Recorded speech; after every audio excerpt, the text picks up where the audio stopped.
Welcome back, everybody. 8 o'clock on the 16th of September. That would be a Tuesday. Welcome, everybody. So glad you could join me. This is Scuffed Epoch Live. I'm Drift Johnson. And welcome to Latent Space. Hello, Apollonia. Welcome, welcome. Thanks for the lyrics on the intro there. Love it. So, yeah, we're all here. I'm going to continue. So what are we doing today? I think I didn't even change the title.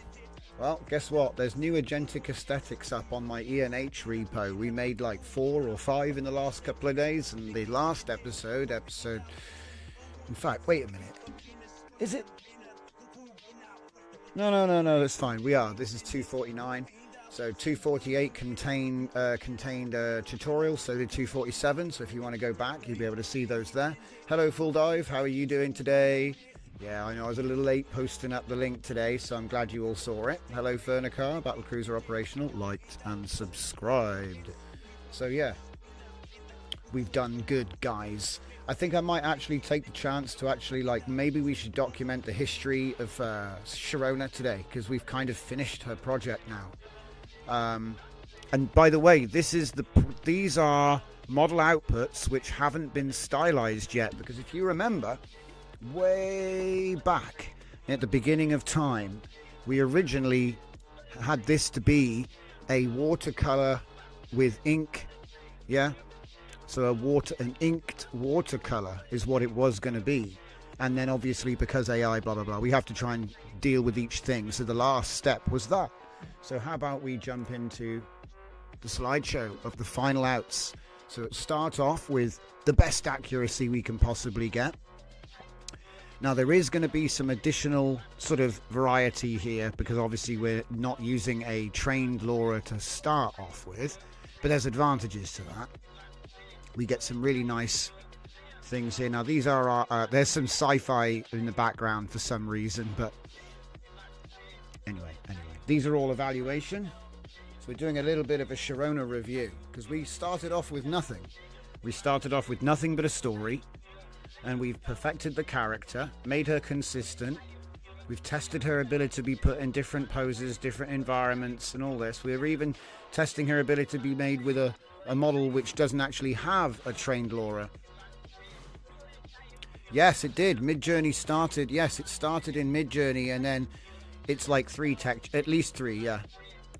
It's multimodal, using at least 3 model architectures, so we get to this final consistent character.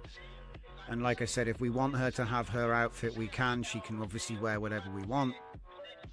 She's set in the steppes of Mongolia, which we're actually getting now. So I'm just going to let this run through, because there's a whole bunch of cool images, and like I said, there's nothing been deleted, and we're ready for the next stage, because obviously it's never over. Do you know what I mean? It's never over. It's over when you want it to be, and we've still got work to do. But like, for example, you can't be training that car. But these are small problems for us.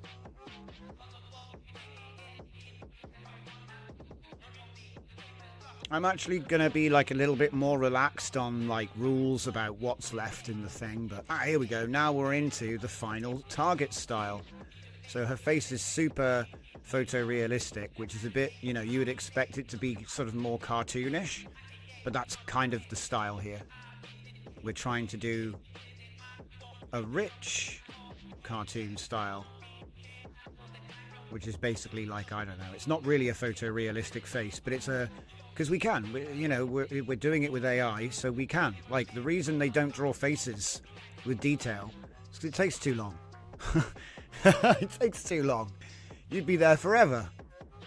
But that doesn't affect us.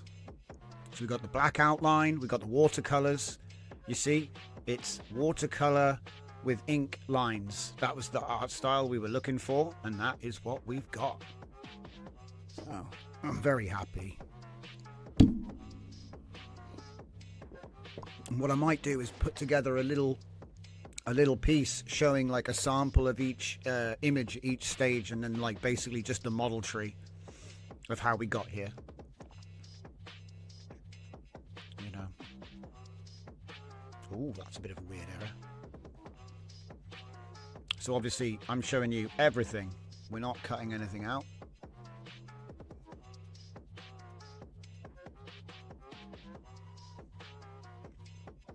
You know, you get some strange proportions when you change models and things like that, and different sort of colors and textures. So I think it's nice to be able to recreate some of your images in different models that give you more diversity in the composition. The prototype was taller, says Fernie. Yeah, I think that's actually the Sea Dream that, you know, Sea Dream wants to give her these proportions. You see what I mean? Ah, we're back to the start now. Okay. So Seedream wants, oh no, we're not back to the start, there's more. I must have been messing around with it. So yeah, there's Seedream wants to give her those proportions. I'm not really quite sure. You can see they're actually changing. So even though she's consistent, remember we're using what's it called? We're using Seedream. So what I want to do tonight is I want to show you what we can do to alleviate this. The Mid-Journey prototype was taller. Yeah, definitely. I mean, the Mid-Journey, do you know what? The funny thing is, she's actually based on the same collection, Venus. I have a collection called Venus, and it contains a bunch of proper photo shoot cosplays. Open source, open, what's it called? Public domain, right? And there's like this one woman in a cave suit, and she's naked half the time. I had to erase more than half of the images from the collection because she's just always got her breasts out, because it's like proper Planet of the Apes cave woman style. Do you know what I mean?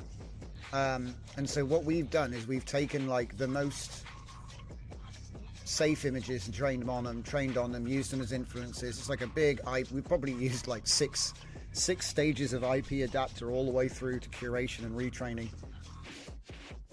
But now we've got this character, she can do whatever we want. And these scenes that you're seeing here are derived partially from the dataset and partially from the enhancer, which we extracted from book 1. So it should be able to do any scene that's in the first book. So that means we can put our character in every scene. And so it's like I'm trying to steer this project towards a graphic novel, and it was designed for that from the ground up. That's why she never talks. No speech bubbles. No, it's like a hat nod. It's a hat nod to silent animation. Also, she's a cave girl. Does she even speak English? I don't know. Probably not. Probably not. There's certainly no one to talk to in the first book except for her, what's it called? Transportation. Okay, that's definitely back to the beginning. All right. So we've got photorealism, or if we want, we've got the watercolor style, which I wanted from the start. So that'd be watercolor with ink outline. And then we have the photorealistic face, because why not? We can. Why not?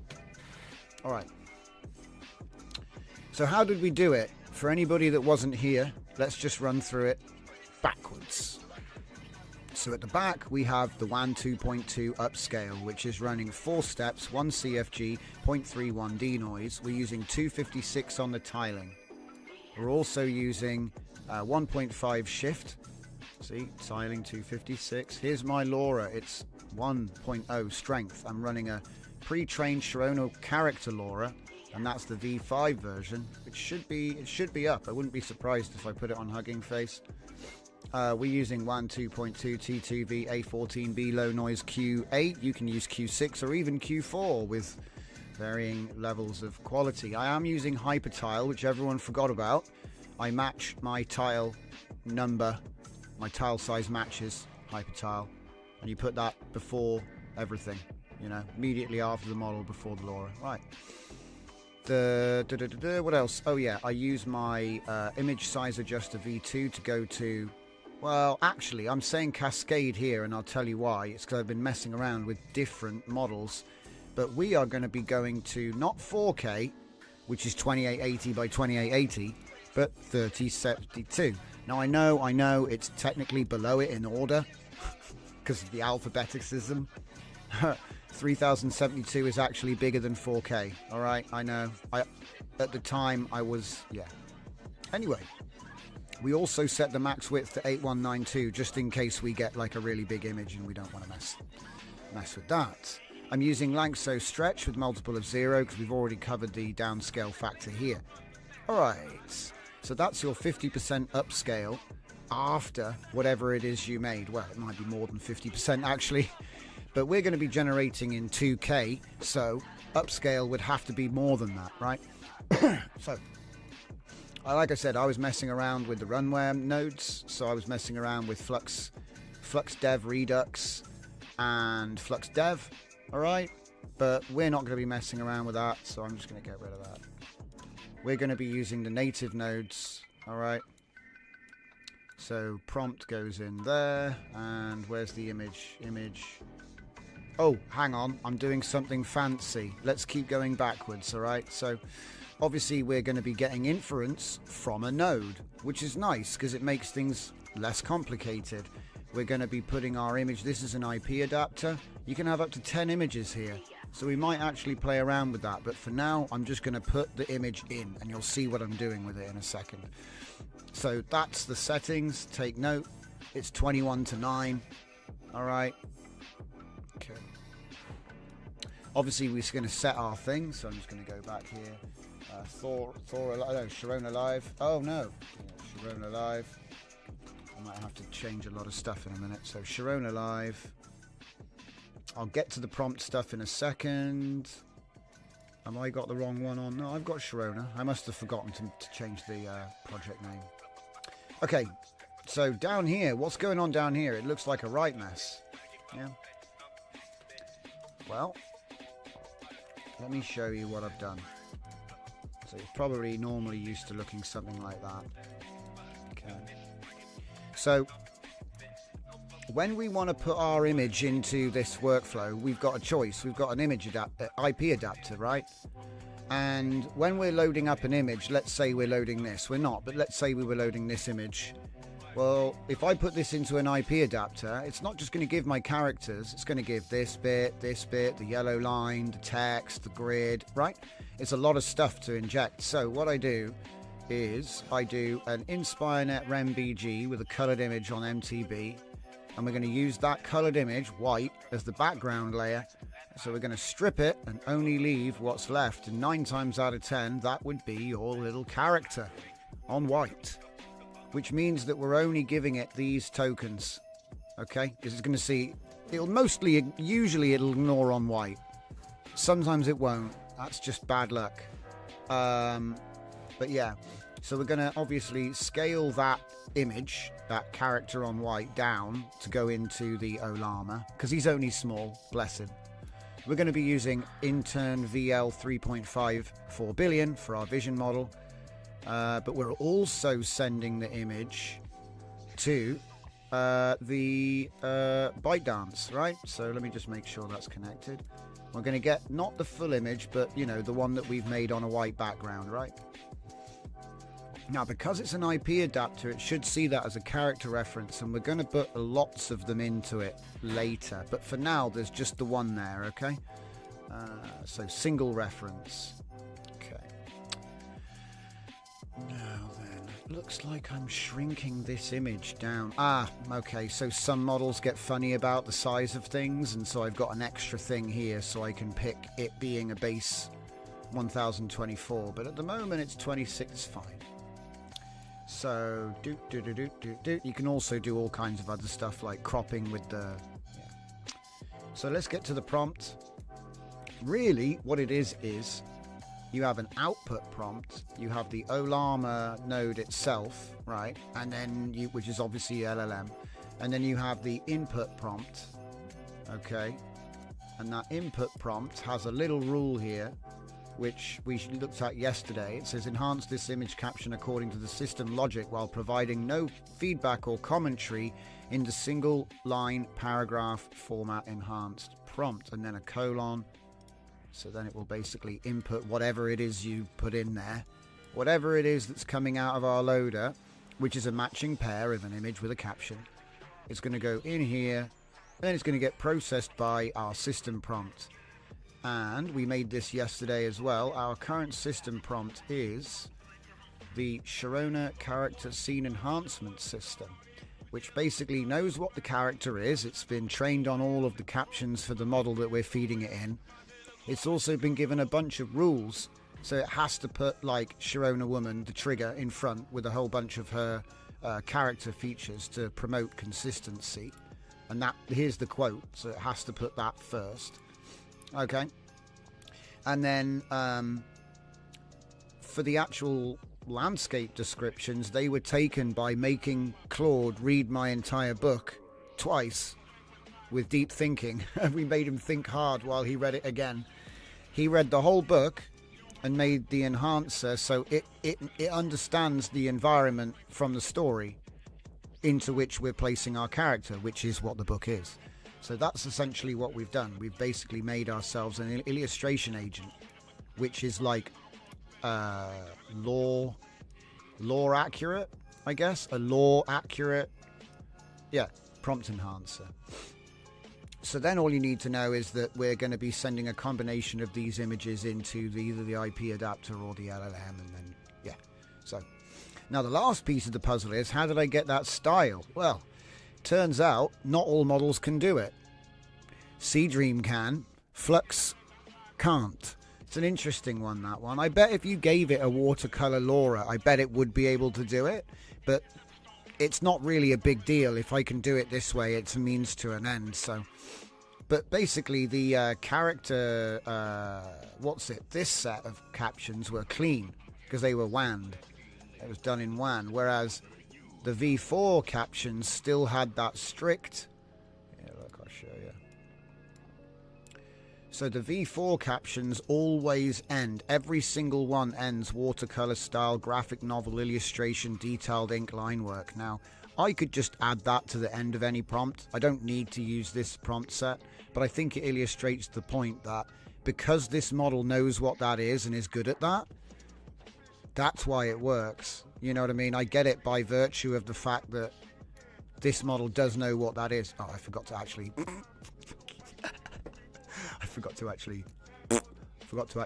yeah, connect that. Yeah, it kind of helps if you want to see the images. So anyway, but yeah, that there turns into this here. All right. Now it's only added a few little bits and pieces, but you got to think that there is a total. So like if I give it quite a lot of text, there's not much it can add because there's a ceiling. You know what I mean? Like the bucket gets full. Obviously your mileage may vary because it's sticking to all the rules. Sometimes they play a bit fast. Oh no, why is this save image not attached to anything? That's stupid. Why is that not attached to anything? It's alright, it's still going to keep going. I think it's because I deleted that node earlier callously when I should have transferred the links. So this is the image that was actually put in, and as you can see, this is one of my Flux models, right? And you can tell that, you know, the face was done with Reactor. You see what I mean? That's not the trained face, that's a face swap. There are other things as well that give it away, but yeah. So what's going to happen? It's going to do this. That's what gets sent in. So there might be some weirdness around the blurs there, but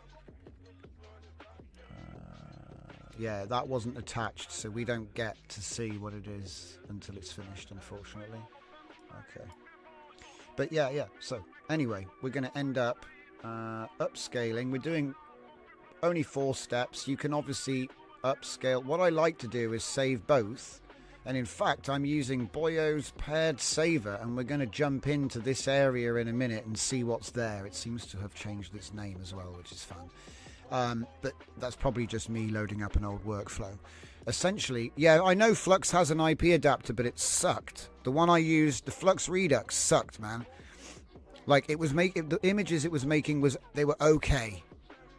They were okay. It was too much like the original image. I know that's like, what? You're complaining about that? And I'm like, well, kinda, yeah. I don't know. Like, anyway, I don't want to get away from it. IP adapter is cool, though. But I think that the Seedream one is better, for sure. I don't know. Okay, so we get our image. It's a bit of a weird spear, but I know that that's partly my fault when that happens. Because I actually trained the model with a bunch of spears that do that. You know, they don't quite line up. It's literally bad curation on my part. And it sneaks in. Right.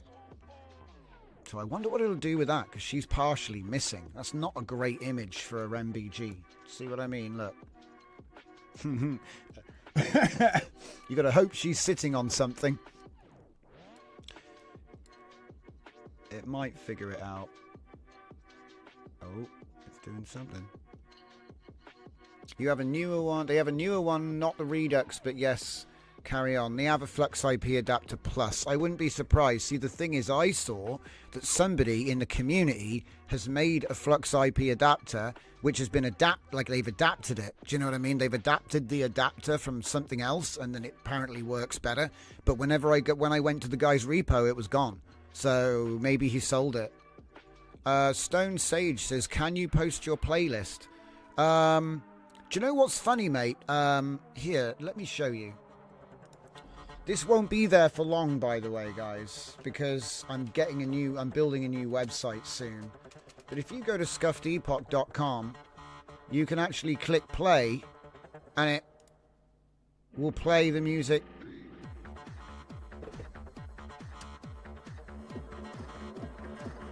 Yeah, it'll play the music we're listening to right now, because it's my radio station. It's not a playlist. If you click on radio, and then it'll give you an SSL warning because I haven't done the certificate, but don't worry, it's real. And then you have the radio station, song history. You can see what the last few tracks were if you've forgotten. But to be honest, I've moved everything over to Spotify now. So even though it's all still on the radio station, you can actually get all the tracks on Spotify and the links in the description. But yeah, the playlist is... It's on the page, so your best bet is go to my website and do all that business. scuffedepoch.com. Okay, and like I said, there's a play button there, and there's a radio page. Yeah, but I'm getting a new website soon, so that radio station is going to go down. Partly why I moved everything to Spotify, but we're going to rebuild the new radio station on the Scuffed Epoch proper, because at the moment it's on the old website, which everyone has probably forgotten about now. Don't know. 5 below 5. See, look at this. You must be logged in. Oh no. See, the old website, it was identical. It just had a different name, right? So technically the radio is on the old server, which is going down. And then I'm going to rebuild it on the new server, which is already there. What's this genre of music? The music that's playing right now is my hard house. But it's not really hard house because I made it with AI. Do you know what I mean? It doesn't really know what hard house is. So I had to produce it through, like, you know, generating lots of tracks and then curating them down and extending and curating, extending and curating, and then mastering. And your yesterday stream started with a song. Do you remember which one it was? The funny thing is, I think I have a schedule set up, so it usually plays the same tracks at the beginning and the end of the 8 till 10 segment, but I often overrun or miss it. So it's probably...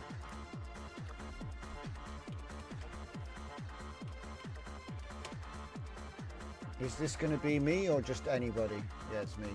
So it's probably one of the top tracks. I think it might be this one. I don't know, because this one was it that one?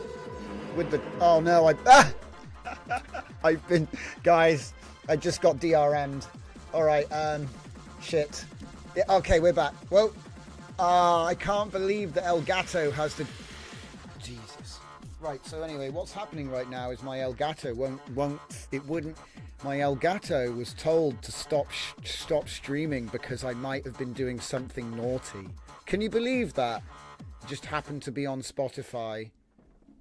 And... Come on, is it going to come back? Please! Elgato! I pray, I'm a good boy. We're back. See, you got to plead with the AI now. For shit to work. Okay, right. Where were we? I feel like I've been completely derailed. It's all good. It's all good. It happens every time. So yeah, we were on the workflow, weren't we? There we go. That actually did a bloody good job. So let's just look at that, okay? Original concept. Remember, we have a model that's making a consistent thing, right? But this is the data set it was trained on. Okay, so I'm testing it like that. So then we put it through Seedream with the prompt enhancer and we get this. Okay, she's lost her identity, but her description, everything else is perfect. So then we throw it through WAN with the law reloaded, we get our character back, actually in better quality than the original. Yeah. So you know, we're getting what we need. Like if I wanted to just, you know, obviously I've already explained there are no speech bubbles, right? But if I was to show you book one, in fact, we've got it open. Where is it? Oh no, we don't have it open. Coughs in empty VS Code project. What happened to that? I'm pretty sure I downloaded it. Oh, I know what happened. It's in the projects folder, isn't it? God damn it. Everything is in a different folder, guys. So if I just type Sharona, Sharona, Sharona, Sharona, Sharona, Sharona, Sharona 2. I mean, that's probably just book 2, but I'll have book 1 in there, so. Book 2, Uno C4. What's the C4? I don't know what the C4 means. All right, well anyway, this is book 1, so I'll just grab all of them. Okay, so here we have the books that we wrote, right? So boom. Right, so dawn painted the eastern steppes in hues of orange and gold, the first light creeping across the undulating sea of grass like molten copper flowing over the horizon. Beautiful sort of setting the scene, okay? Now, I'd be thinking to myself, well, let's say you have a page and you want to do like a page spread intro, right? So like the first page would be maybe a double, so you got potentially 6 to 12 images there of just that, just this. But what I'm thinking is, because we're not trying to be quite so egotistical about it, maybe like quicker pacing, you know what I'm saying? So let's get into it, right? We've all seen cool images of grass, so how about we have like one image which is the dawn, right? And then we go for something like this. I want to see what happens if, yeah, do you know what? That's actually a really good example. So I want to know, because how are we going to do, we don't have an image, because my idea is I'm going to retrain the model again, right? So let's see if I can get away with using just the prompt. Okay, so just the prompt, and then instead of using vision input here, use an IP adapter here with lots of samples of the character. So then I don't need to be tied to this. I can be more creative with what I want to happen. So say let's give it I'll put that prompt there. So that's the one I want to enhance. Okay, so what was the thing here? Enhance this image according to the system. Yeah, we do want it. So we'll put it into this there. So we've still got that rule, you know, going ahead of it. I'd say that's a good move. So we use the Sharona aware for the correct everything else, blah blah blah. The only thing I need to make sure is that this watercolor is also always going to be there, and it won't. So I'm going to make sure it will by putting in the append, deleting that, and then go like this, make that small. Oh my god, it's a bit wide there. And that's going to be, There's nothing at, well, it's going to be comma space again. Put that in there. Alright, so I've basically just injected a wrapper. So there's a footer, which is detailed ink line work. Oh, actually, that's even better. I'll take that one. That one's even better. Because we won't get it. The reason we're getting that is because it's in the other caption set. It's not in the one we're going to use. I'm going to be typing anyway, so I'm not even going to be using it at all. Alright, so that means all of that, all of this stuff is disabled. I'm just trying to make it clear what's going on. It's a bit of a mess.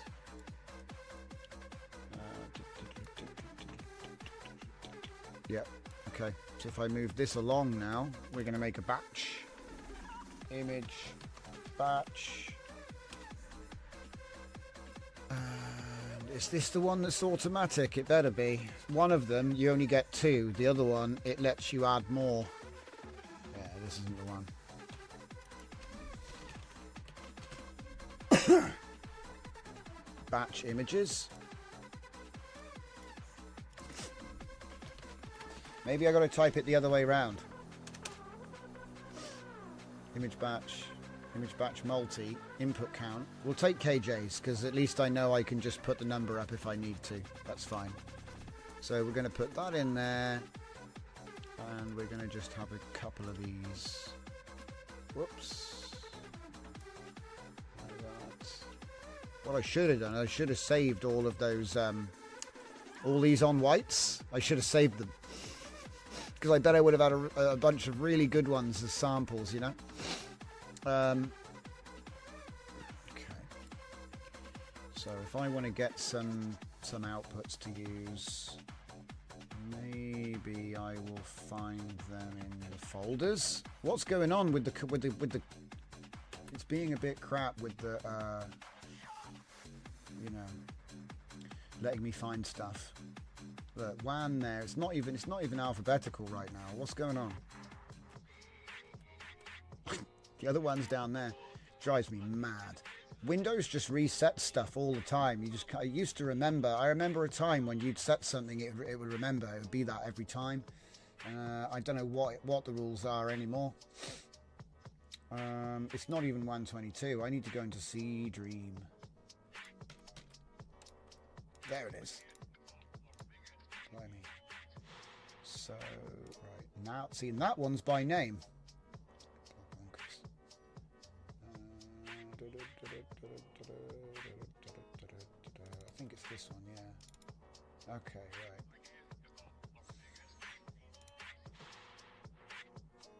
I mean, that's a pretty good example. Her shoes aren't very good, though.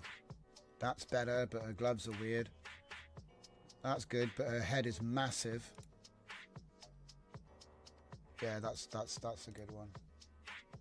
Next. These are probably like super ginormous and you should use small ones or something, but you know, one thing at a time, you know. Photorealistic. One color thing. Wow, the shoes are even the wrong way. Well, the correct way round.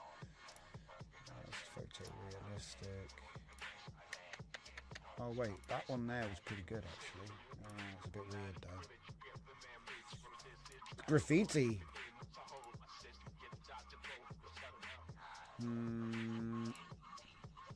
Was the other one sitting down as well? No. So we've got a sitting down and a standing up. I reckon we'll go for like a third image.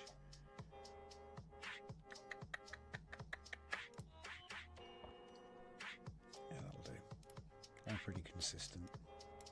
Go for 3, update, put that in there. Right, okay, so we've got our character in the IP adapter in various different backgrounds as well.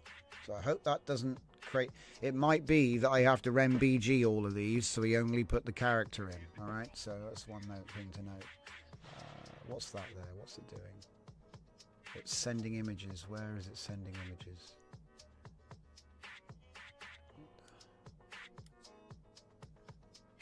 Oh my god, it's saving the input image again. It keeps doing that.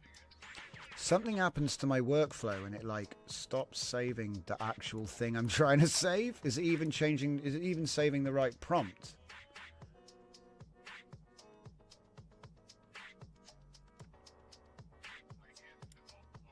Yes, at least the prompt is correct. I was going to say, it's like, bloody mental. It's probably just me not paying attention. I'll take the blame.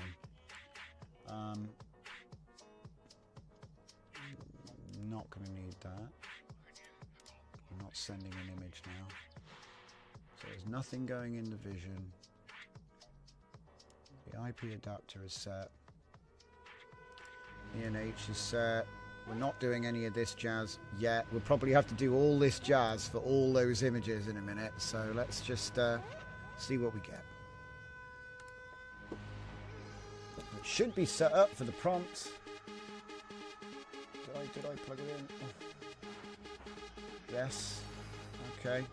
So, Sharona woman, blah, blah, blah, blah, blah, moves through swaying tall grass. Okay, so this would be like, potentially, the first few images would depict these sorts of scenes. So I'll be really interested to see how close it can get to that.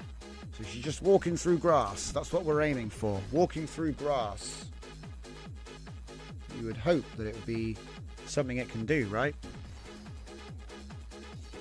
But what I'm saying is, we have the story. The story could be broken up into a batch list, and then you could run 4 images of every prompt and run it overnight. Come in the next day, look at the folder and say, good, good, bad, good, good, good, bad, bad, good, good, bad, and they're already in the correct order. And then you just put them in cells. I already have a script which will do that. Put them into cells for the vertical format. I still think there's a little bit more craft involved in all that though, you know, like nice templates and just like non-standard framing and things like that. Because obviously a computer just wants to do everything in a grid. Look at that. I mean, there she is. I mean, it's a bit, like I said, okay, her spear's a little bit strange. It's a spear and a dagger at the same time. I don't even know what that's about, but these are little things that you can fix with like in painting. Do you know what I mean? I'd say turn that bit into a stick. But yeah, we have, it looks more like a sunset than a sunrise to me, but I'm just being picky. Who knows which way we're looking? I don't know. But it's certainly the right style, you know what I mean? It is watercolor inked. It's watercolor with ink line work, but it has the it's our character with our design, you know? I mean, I think the dagger's supposed to be bronze and the spear is supposed to, you know, there's like little bits and pieces here, but it looks more gold than bronze to me, but these are little things. And again, I'd actually want to do a retrain on the best watercolor stuff as the last step. So then I won't even be using this model. I'll be using the last one. Or maybe, that's the plan. I'm up in the air over whether to use the consistent model that we've already hard fought and then just transferring it to this style in a consistent way, or to retrain it as a consistent, you know, because this was the actual goal. But we had to get the character more consistent to get there. And there's still a lot that can be said for that as well. So there we go. Again, I'm not trying to do cartoon. I'm trying to do that weird, have you ever seen that weird 2.5D cartoons where it's clearly just done with photos and then they've stylized the photos? I'm trying to do that. So I want to have watercolor ink line work, but mostly like semi or approaching photorealism. So it's like, you can tell it's not real, but because I want to lean into the fact that it's done with AI and be like, no, we're not copying cartoons. We're not trying to make it photoreal. This is something that AI does. Like, it doesn't, like, cartoonists don't do photorealistic faces because it's a lot of work. But an AI, it's the same effort for the AI once we've got to this point. It makes no difference to me. So if I've got a consistent face like this, I'm gonna use that. I think it's fine. I mean, you could have like a You could make it look worse if you want. And also, you know, look at that face. Oh my God, it's just funny to me. There are some proportion issues, I think, still, but it's nowhere near as bad as it used to be. So anyway, let's get like, I don't know, let's get like,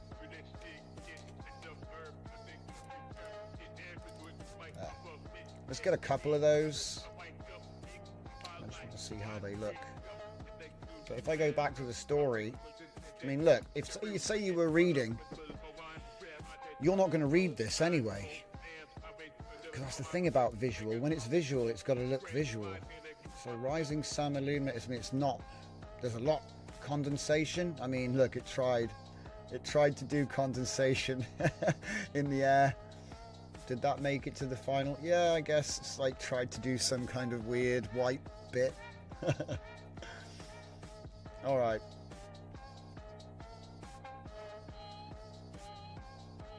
So what's the next bit? Oh no, it's talking about blue teal sync garments. And that's not, you can't talk about her underwear. That's not canon. You can't talk about her underwear. What the hell? But yeah, the idea is that the way the system's set up, I mean, there might be some tweaks we need to do, but we should be able to just copy paste the book straight in. I mean,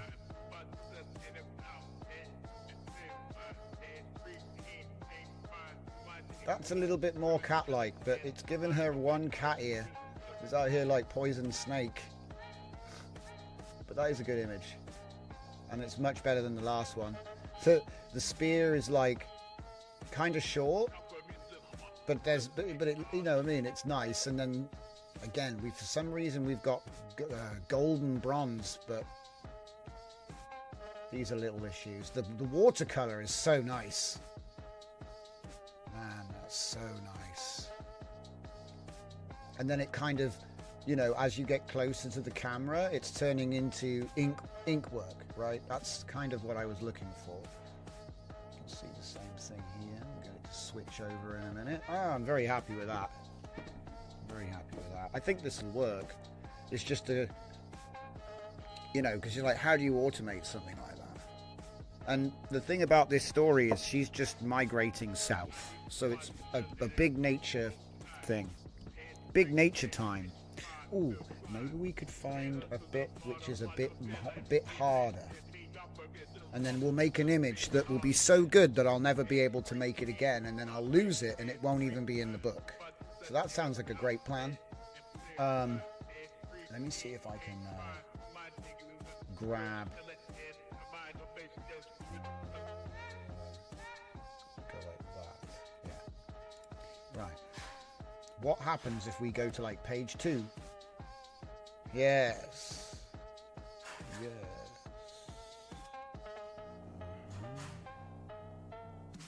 Okay, we'll try that one. Try that one. It's funny that it actually gave her a cat ear because it said cat-like stance or something in the prose. So, but yeah, I think this is a nice... I think we could probably make it better, but it doesn't seem to, you notice there's nothing, it's not introducing like industrial features to the scene because we put that into the, yeah, it's not doing that. So it is just paying attention to the character, which is quite nice to know.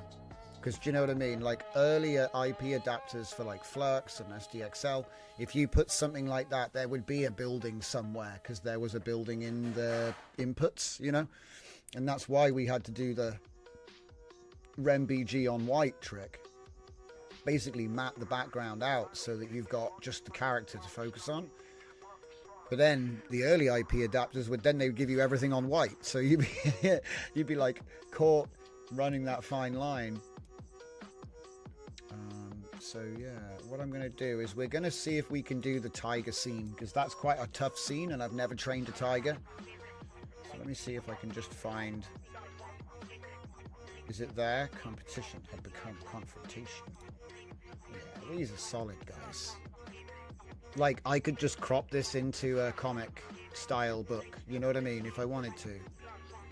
I'll admit it looks a bit wintry here for some reason, but you know what I mean. It seems like the seasons are a little bit confused, but I guess that's up to you, isn't it? You'd have to choose and maybe refine the prompts. Maybe not use the enhancer, copy the enhanced prompt and edit it, regenerate the image. You know, it's always an option. Okay, so it's upscaling.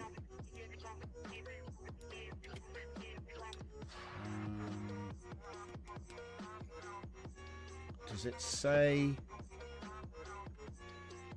first warning? Well, I know it's around here somewhere. I just couldn't remember exactly where in the chapter. Big step. Here we go. The step big cat.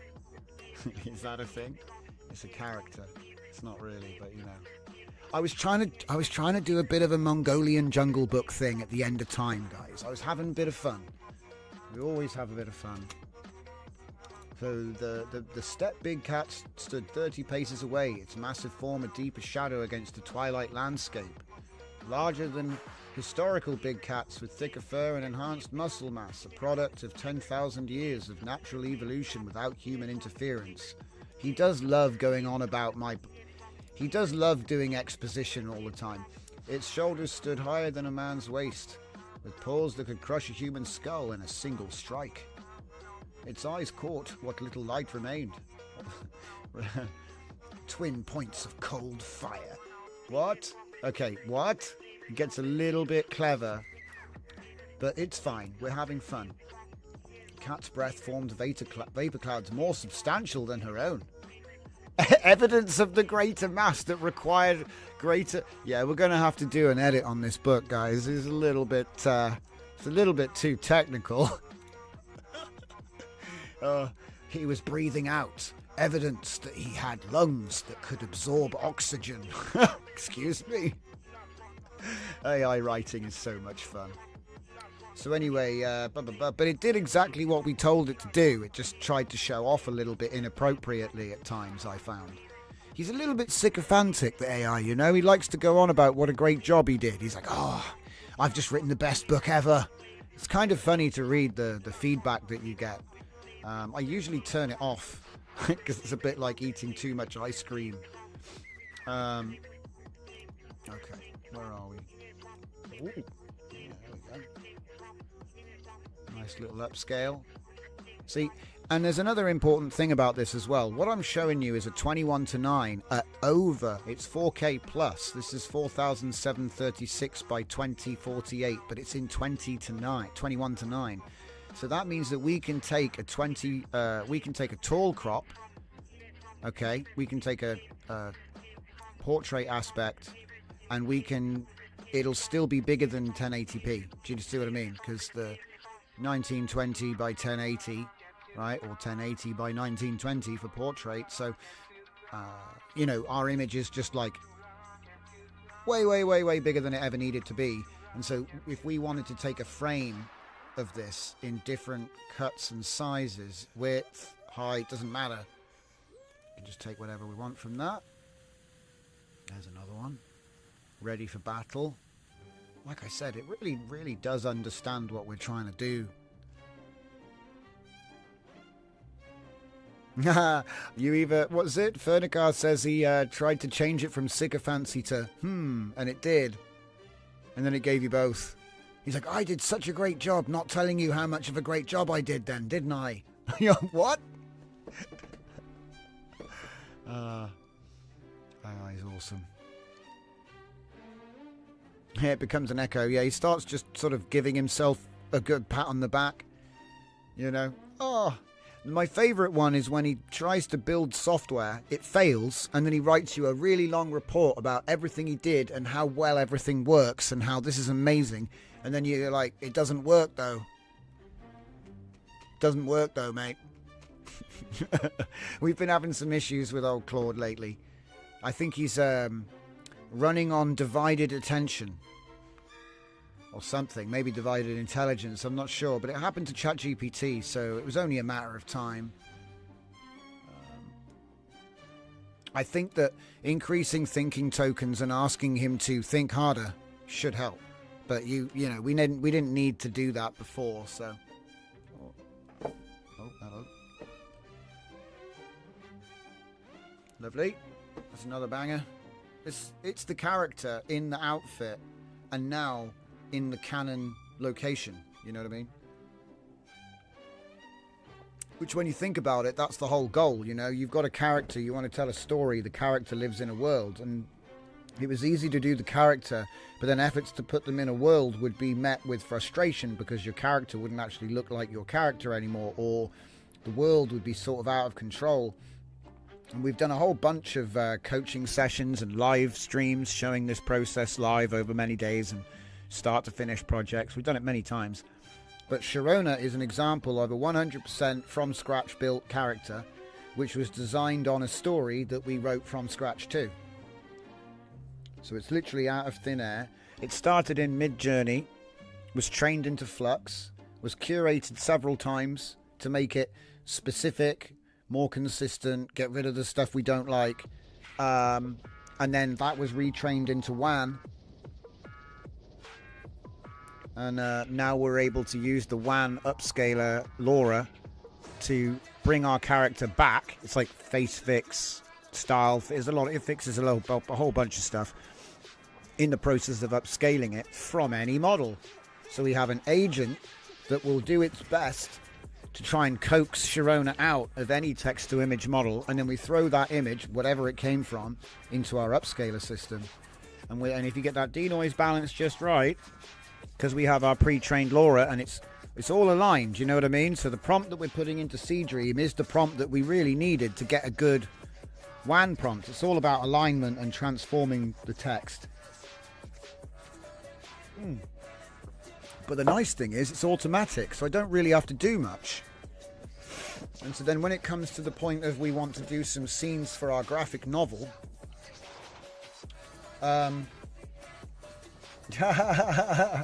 it's tried to do her pink silk underwear, and for some reason it's become like a dress.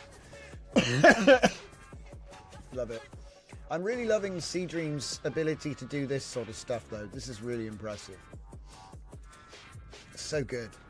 Like, I don't care about the, you know, the face, and that doesn't matter to me. If it's a bit rough, doesn't matter, because I know I'm gonna restore it with this section here.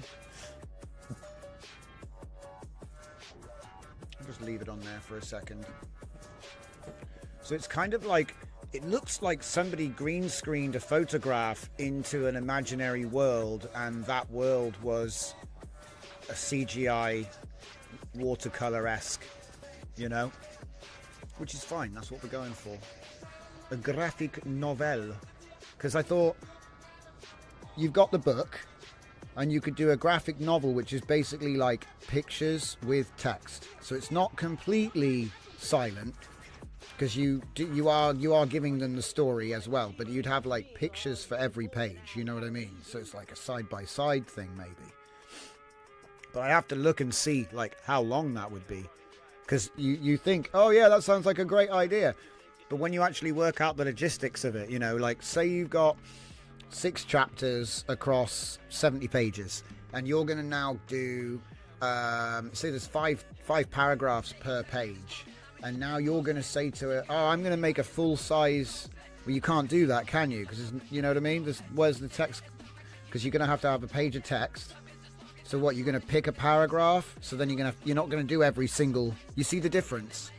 With a graphic novel, you're going to have to illustrate every single paragraph, essentially, you know, more or less. Because you've got to tell the whole story in pictures. But why is it stopped? I don't see a tiger. Hang on, did I forget to put the prompt in? Big step cat. Oh, I must have not... Hang on. What?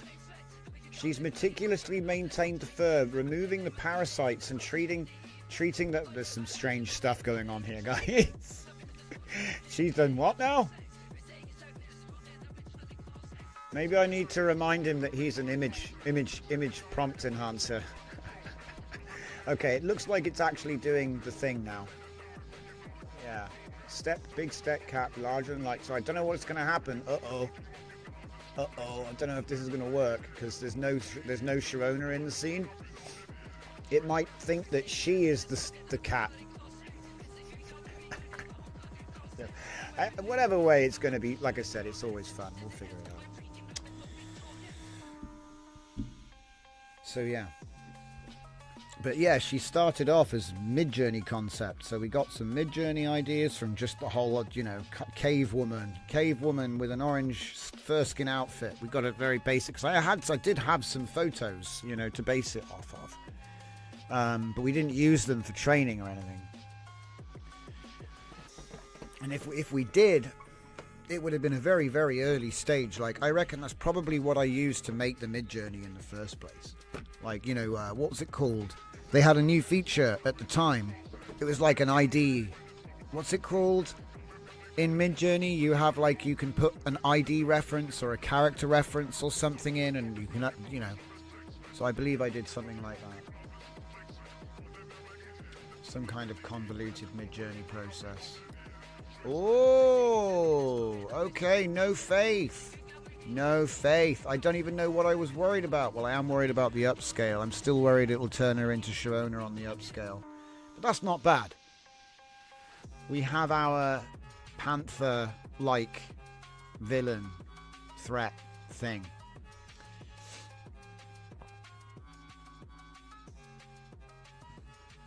But don't worry. She carries a big stick. Alright, well, if that's what we're going to get from that, do we have a defensive, remained motionless behind her, moved, cat's ears flattened? See, this is all about the confrontation. Direct combat, sharp commands. She whistled to her zebra. Big cat recovered quickly. Charge came, speed to 0, pivoting sideways. Aha! There we go. That's the actual moment of attack. Let's see if it can figure it out. Just without any... Because honestly, this doesn't deserve to work. You should really be like, I'm going to actually do this properly. Because this is like a pivotal moment in the storyline. So you know, I would like break it up into many images. I wouldn't just do this. Yeah. But anyway, I want to see what happens. So that's what we're going to do. What happens when I tell it, Sharona waited till the last possible moment before pivoting sideways. The spear extended, but at an angle that would catch the flank. I don't know why it's saying all this, but it's fine.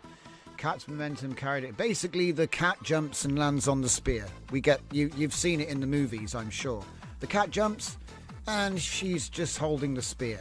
So, you know, that's how that works. It kind of came out looking a bit like a house cat. Is it just me, or is it sort of look a bit more like a giant house cat? Is it just me? I don't know. It seems like it got a bit... That's awesome, though. Look at that. Wow. It's doing the same gimmick. It's making photorealistic faces like how my, you know, that's what my process does. So it's done the same thing. See, I'll probably come up with a slightly different upscaler that doesn't, you know, when there's no character in the scene, use a slightly different programming on that. Because at the moment, you know, we're sending a big old prompt in there. How are we doing? Okay. Oh my goodness me. Can you believe it? It's already coffee time. Right, I guess I'd better get ready then.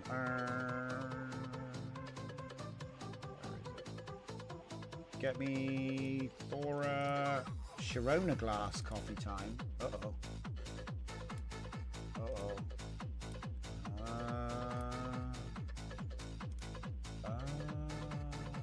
I'll get in trouble, won't I? I'll get in trouble again. Okay, hang on. Maybe if I just quickly pull out the stuff that got me in trouble yesterday. It's not my fault, guys. The AI just loves to show the goods. It's not my fault. I take every step to try and prevent the spilling. What do they call it? Wardrobe accidents. Come on, man. Everybody gets one. Beyonce, Madonna. They've all had wardrobe accidents, right? This is supposed to be coffee time. Where's the signs? All right, run it. Oh my God, spooky coffee time. Coffee is real, by the way. Just figured.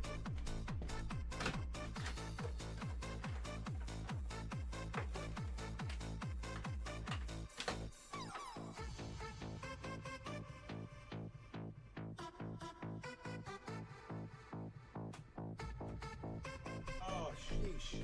I'm still stood there yammering.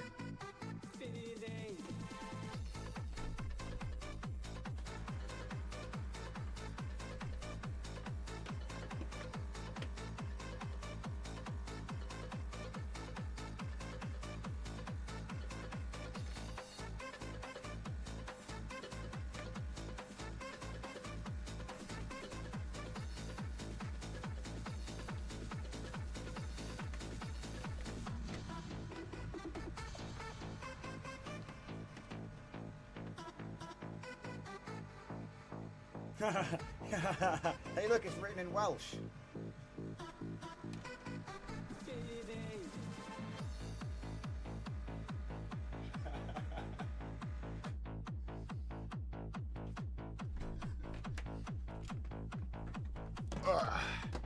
We're going to leave the coffee time up while we're coffee timing. So welcome, everyone. We do coffee time halfway through the show. It's fun. I probably drink too much coffee. But the solution is drink more coffee. So anyway, we had a little bit of a side note. We're doing a sidebar during coffee time. I don't do audio generation often in the stream because audio issues, you know what I mean? Don't want to blast people's earballs or eye holes. But the point I'm trying to make is, like, we do a lot of music creation, a lot of that kind of thing around here. I just don't really do it on the stream. Usually I just kind of announce or show a technique. We've done tutorials on like a couple of FL Studio things. We do a bit of Udio, a bit of Suno. I actually prefer Udio these days. No shade. Both tools are great, but it's like different. There's a different aesthetic sound coming from each model, I think. I like noisy, rough noisy stuff, not clean noisy stuff. The clean noisy stuff is fine, don't get me wrong, but I don't know. Maybe it's because I grew up with tapes, you know? But anyway, all that aside, been messing around with some new genres because they just brought out this new singer thing where you can have a voice now, right? Because I already came up with my own way of using their style transfer to give me consistent voices. But if I'm being honest with you, behind the scenes, there were a lot of rejections. It was kind of like a one-armed bandit, you know? Like, there was the potential to hit the jackpot 1 in 6 times with the way I was doing it, you know? So it wasn't really a consistent voice. It was just a brute force way of getting close to it. Chalk and cheese style, guys. Don't forget chalk and cheese. And this one is the new Glass Nerves. The new Glass Nerves prompt enhancer. Not a LoRa, a prompt enhancer. I just like to show people what they can do with just a prompt and not, you know, actually training. You know, you can go over stuff like this. And I think I'm going to have to cut it off there because if I remember rightly, it starts getting a little bit graphic. But only in terms of gore, not in terms of pornography. Okay, because we've done a bunch of Geiger stuff. All the models are available on the Hugging Face if you want to get involved. Okay, that's coffee time. But yeah, the tracks, you can find the tracks in the Discord. There's a fresh tunes section. I'll throw things up there which are like experimental. See, look, I'm going to do a little experiment, right? This is probably why I don't do audio on the show, but we're going to do this. So what I'm going to do is I'm going to go stop in the radio in 3, 2, 1. Fingers on volumes, guys. Fingers on volumes, because when I play this, I don't know what the volume's going to be like. but I will play you the song to show you what I'm talking about. Just in case you're wanting to do this yourself and have control over the volume. Fresh tunes. We're going to be doing Sunglasses at Midnight Extension V1. So let me just get down there and play that back. Now, I do apologize if this is more loud than everything on the show so far. I'm going to turn it down just a little bit, just to have it. Okay.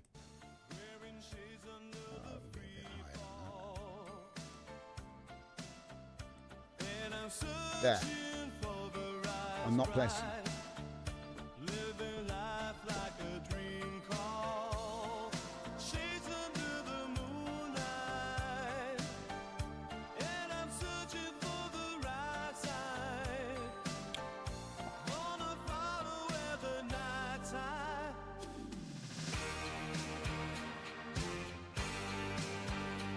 I think 30 seconds is enough to subject to you two. All right, radio's coming back in 3, 2, 1. Oh, and I got cut by the SSL. Give me a sec. Yes, yes, yes. There we go, we're back. Regular audio has been resumed. So whether you could hear that, you see, the thing is, whenever I do audio stuff on show, it'll be a range of either it was too loud or it was too quiet. God damn it. And this is why I'm not set up for that, you know. We'd have to put some work into making sure the settings were good. But the point I'm trying to make is that sounded pretty good, didn't it? Didn't it sound... Look, I mean, that's not even like the type of music that I'm like, I'm not, you know, I'm familiar with that genre of music, but I'm not like an expert. I don't own any albums in that genre, you know. I just thought, oh, that's an interesting genre. Let's see if we can do that.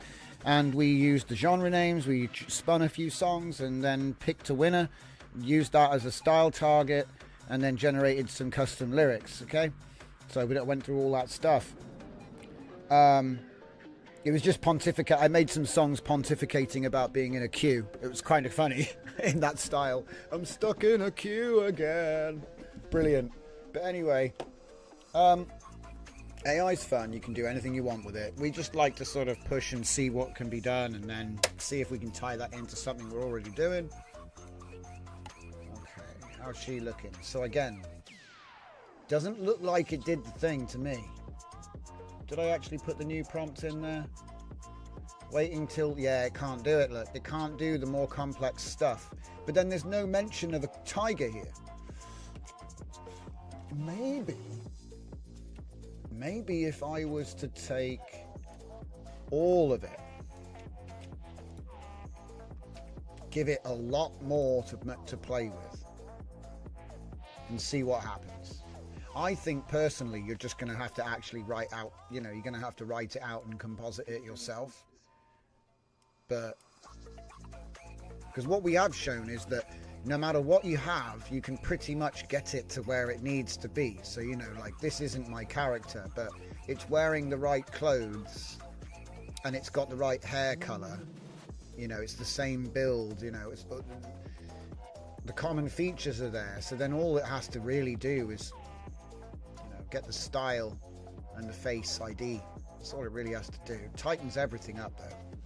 It does tighten everything up. Like you can even see it in the background. Like I'll admit, I actually prefer this sort of stained look to the watercolor style. I think this is way more legit than what Wan is doing.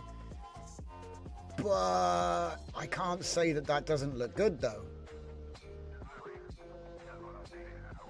I don't know, at some point I get a bit utilitarian about it. I'm like divided over, because you've got like the pure art where it is exactly what I wanted it to be, but it's not my character. And then you have, it's my character, but it's gone a bit photorealistic, a little bit photorealistic. I don't say that because of this, I say that because of the clouds. You know? I mean, if you took a water, take a look at what? The big cat, guys, the threat, the big threat from the book Exposed. Spoilers. It's not quite what we were looking for.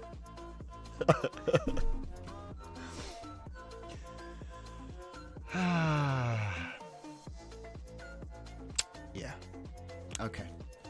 So yeah, what I'm learning is I'm going to need to make separate things and put them together if I want to do that. So yeah, don't worry, artists, you've still got a job. It's kind of funny, you know, because you have to have that way of putting it together. Like, it's not just going to make you cool scene, you know, it's not just going to automatic. You know, even the most dynamic stuff I've generated, it's the result of a bunch of priors, you know. It's I wonder what the other styles would look like with that suffix though.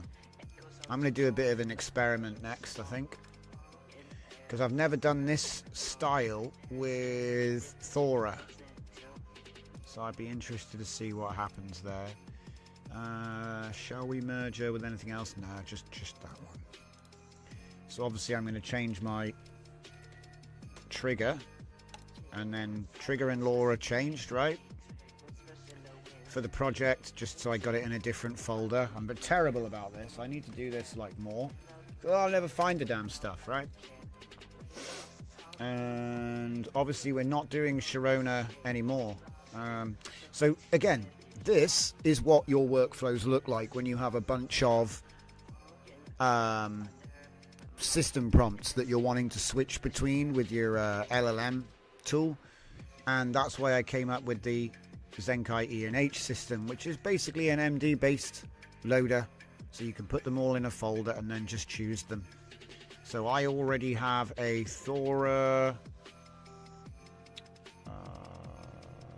See, look, I have like there's so many cool things you can do with this sort of system.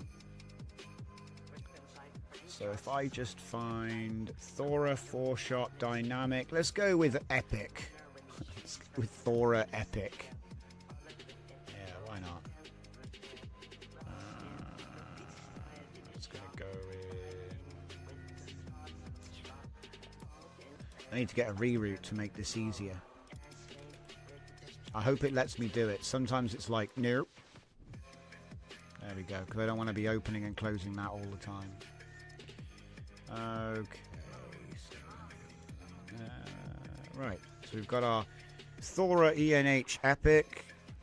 Most of them are available in the ENH repo. I give loads of examples, but we make them ourselves, you know. So I give out a template for the base T2I, base I2I, and then you can drop whatever request you want in there to modify the behavior of the agent to whatever it is you want to do. I've even made instruct agents which work just like context or QuenEdit, but you don't have a QuenEdit or a context model. Obviously they can't do like super complicated stuff, you know, like where it is using control nets and things. That's a technical thing. But certainly if you want to automate prompt generation into instruct LLMs, so like, you know, you want to do batch, dynamic batch with context or QuenEdit or OmniGen edit or any of the other edits, it's the same idea. You're changing your prompt behavior from outputting as a detailed prompt like this, and it'll output as an action, you know, like an action, like do this, change this, right? Anyway, all the things that can be done. So like I said, right now what we're going to be doing is we're going to be shoving this in here. So what am I going to do? Well, I'm going to go back to my randomizer. So here we go. Image prompt. Now it's a Thora. TH Thora. Let's just do shooting directly at the camera. Stop messing about. Yeah, I've connected that up wrong. That one goes into the system prompt area, and then this one goes into the string concatenates. Right, and then we're going to grab an image out of here, and I'm going to be doing all of this nonsense. So I reckon, where's my megapixel shrinkage job? Is it this one? Yeah, scale image to total pixels. Right, so that one's going to go into the Olama vision because we don't want to. It's just slower if you, because it's. Is this AI music? Yeah. It's all AI music. It's all AI music. I'm an AI music producer, so all the music I produce is AI. Yeah, 100%. I like funk, but I do other stuff. Okay. And I'll admit, when you make real funk for real, it's a lot cleaner, a lot more high quality. But I would say that over time, it's become less and less difficult to tell the difference. And if I'm being real, guys, what are we even talking about? Did the music sound good? Yes. Well, it was good music then. It really doesn't matter how it was made. You know what I mean? Like, there were people jumping up and down on cans in an alleyway, and that was a whole genre, right? It wasn't even a musical instrument. Boom, boom, boom, boom, boom, you know? So I just think if you like it, it's good, and that's the end of it. But I think some people want to kind of like, it's a bit like saying, but have you ever been there though? It's a bit like a way of like trying to dismiss you, you know, to try and like, oh, you used a brush? That's not even, you know what I mean? It's like, don't worry about it. I thought it sounded cool, so I released it. That's how, ever since I've made my first song in FL Studio like 10, 20 years ago, however long it was, if it sounded good, I released it, and I didn't really think about much else. I was like, I like it. Maybe someone else will, you know? And also, originally, I just wanted a way to not get done for copyright, guys. If I'm being honest, I wanted to make videos, and I didn't want to get copyright flagged all the time and have them stealing all of your work. This is classic. I like the look. The quality on the upscales is awesome. Look at this. Look at this. No. You better compile that code, Claude, or the cat gets it. Maybe that's the secret. So anyway, we were going to shove these prompts in there. So shooting directly at the camera. Maybe I forgot to hook something up. No, I think that's going to be good. Oh, crap. We've got Sharona as the API reference. The IP adapter reference is the wrong character. Okay. Because it can be annoying, I'm going to just put them up there for next time. And I'm going to get a fresh set of 3. And we will find ourselves some new Thoras. Because I tell you what, I forgot about that. I'm so used to just driving everything in from the one end. I didn't even think about that. Thora Cthulhu. The Cthulhu Coffee Time, I think, is pretty good because there's a bunch of different Thoras in there. I mean, that's a Thora. She's always got a sign though, which is a bit of an issue. Yeah, because it was Coffee Time Thora. Okay, maybe we can find something else.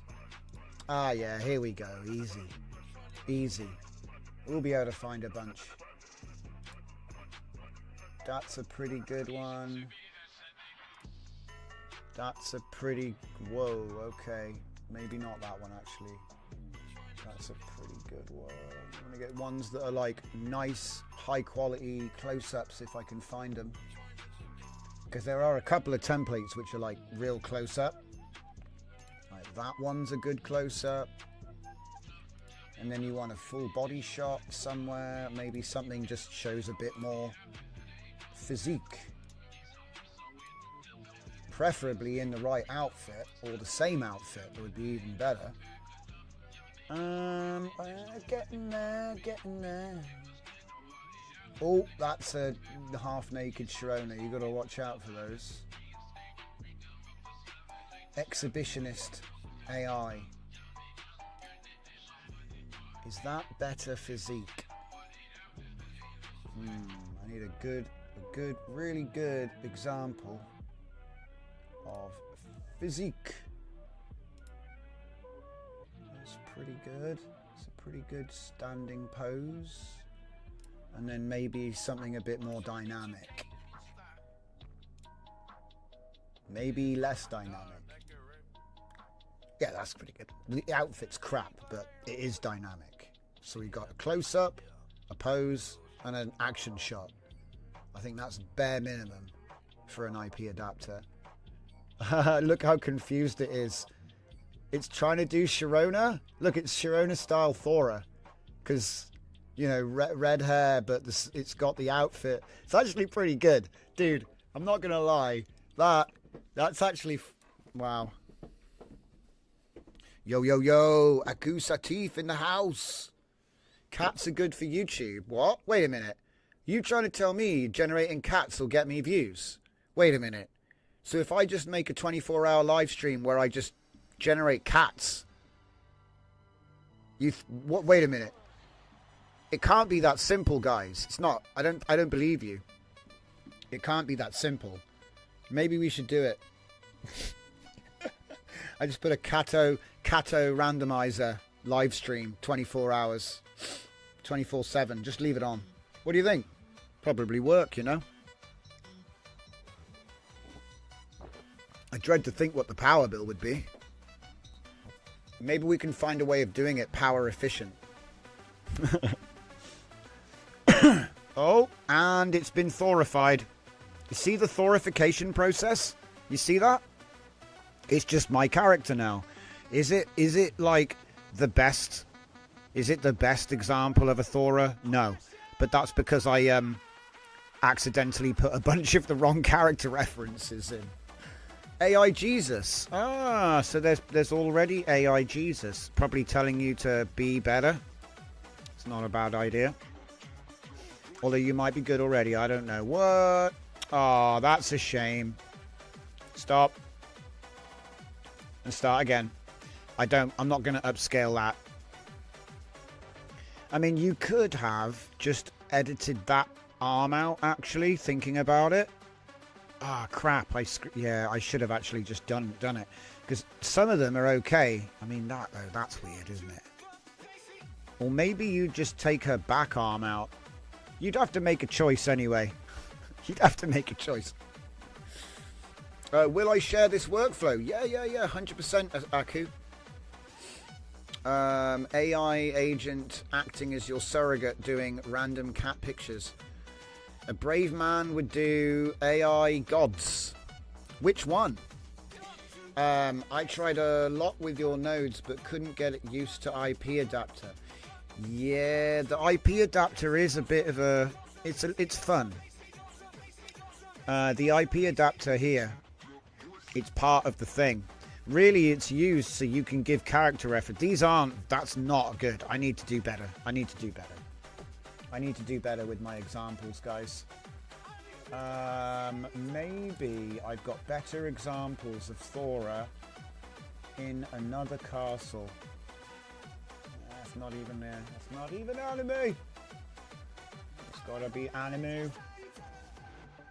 Empire Gothic scale. Aha. Oh, it was just we were doing Sharona. Cyber. No, that is actually Cyber Society. Brutal Vision, maybe. No. Although, put him in there. Put him in the IP adapter. See what happens.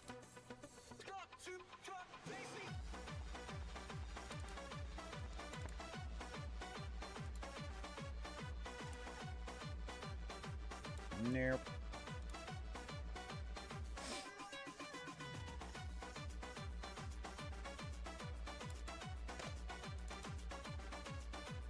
That's there. That's not. No. That's all the wrong character. Oh, brutal, brutal, brutal. Yeah, unfortunately, no. Not on my watch, he said. My sound? Something's happened to the sound? Oh no, not again. Ah, I couldn't find it. Bum ba dum ba dum ba da ba da bum. Sharona Minify. How is that 1 gigabyte? Oh, there's more in here than should. Oh. There's even more. Okay. I just found an entire... Crap. Right.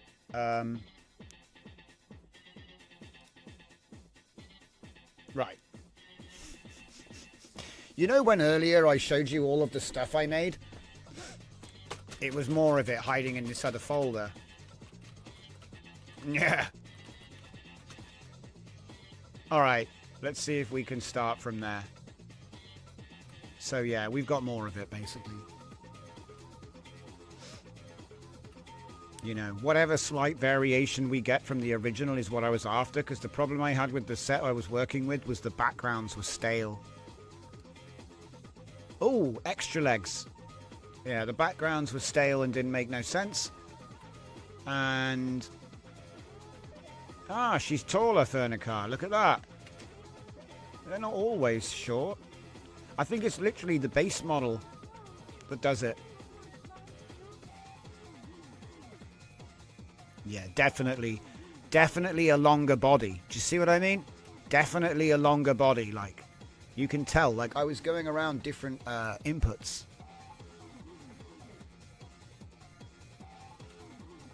Yeah, I might have just been super far away from my mic. Are they datasets or IP adapter safe tensors? Datasets. I use datasets. So I just use images, tagged images. Yeah, these are super nice.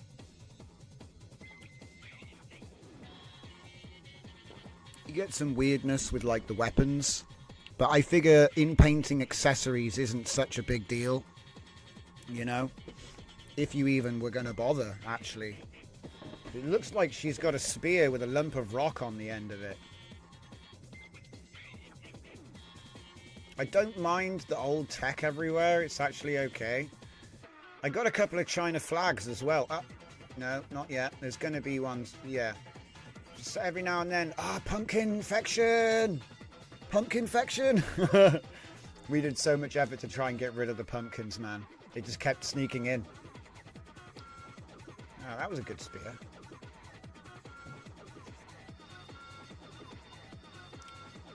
Oh, the colours are so nice. For simple usage, can you recommend some data sets to play around? Yes. I recommend just snagging mine. I have data sets which I've also released so you can muck about with. And I will be releasing more of them as well. And they'll be tagged. They're tagged, so it's like a caption data set that you can load into my image prompts folder. They would have been in the DJZ nodes pack, but it's not efficient to put lots of media in with a bunch of code. So I'm trying to get it onto Hugging Face so that you can download them from there.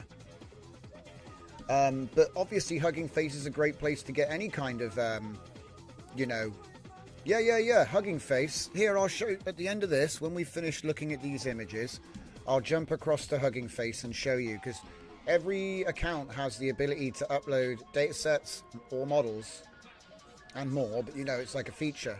So there's like an entire, you know how there's like a models section on Hugging Face? There's also a dataset section. Now, some of them are like stupidly huge because they're for like massive checkpointing, but the smaller ones are for LoRa's, and you'll find a lot of those. I like this double-ended stone spear thing. It looks more like she ripped a pole out the ground. It doesn't, do you know what I mean? It looks like the concrete foundation of a pole which has been chipped into a spear shape. That's what it looks like.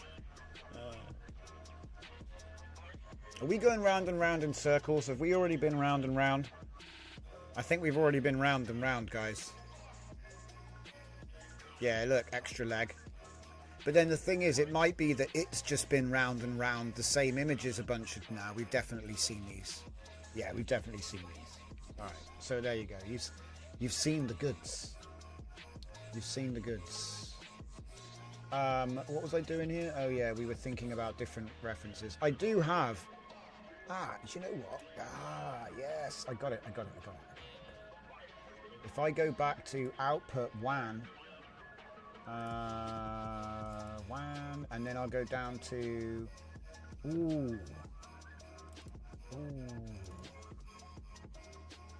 Oh, yeah, there's one. It's got a bit of a weird get up on there for some reason. Oh. Yeah, okay, well, we'll go with that one. I just remembered I got a bunch of others, which we were doing experiments with in a different place. So, oh my goodness, look at what we were doing. Yeah, old tricks are the best. Eye to eye up. Aha! Aha! Hello, Thora. Welcome to the show. So let's just get them in there, shall we? That's it. One there, one there. One there. We'll change that one as well. Hang on. If I go back to the other one, did I go in? Yeah, I already went in there. Okay, hang on.